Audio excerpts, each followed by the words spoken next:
The biggest black marks against Trudeau will always be his use of the Emergencies Act. Now, I've talked about this a lot on this channel. Obviously, you are probably all familiar. Trudeau used the Emergencies Act against protesters who were upset with government policies about vaccine mandates and lockdowns. It was called the Freedom Convoy.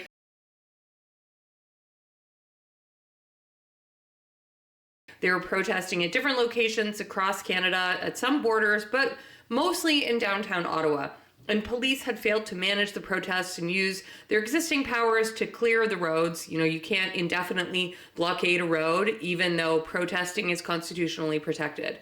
But instead of using existing tools and police powers to clear protests after they had dragged on, Trudeau just completely freaked out and brought out this giant hammer of the Emergencies Act. And I cannot emphasize enough just how extraordinary the Emergencies Act is. It gives the Prime Minister the power to create new criminal law on a whim.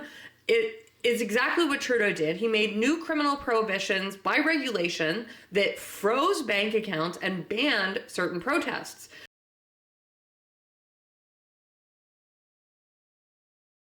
So these were protests, remember, in front of Parliament about government policy, and Trudeau's response was just completely disproportionate. The Emergencies Act exists for things like war, terrorist attacks, or massive natural disasters, not for horn honking and people carrying flags, even if they are blocking streets. That is not what this law is for. And Trudeau was the only prime minister ever to use this law. It is a law that replaced the War Measures Act, which was actually abused by Trudeau's father, Pierre Elliott Trudeau.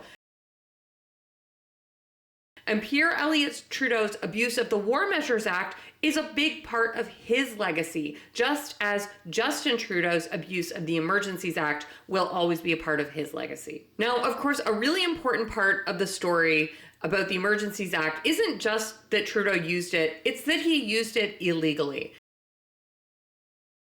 Now, we at the CCF brought a legal challenge to Trudeau's use of the Emergencies Act, and we won. The federal court sided with us and found that Trudeau had not met the high legal threshold to invoke the Emergencies Act, and that the regulations that froze bank accounts and criminalized protests were unconstitutional. That case is now being appealed. It's headed to the Federal Court of Appeal in the first week of February. I will be posting all about that case. I'll be doing live updates on this channel every day after the hearing. So make sure you ring your notification bell. It's a little bell icon below. If you click on that, you will get notified when my daily summaries are starting in the evenings.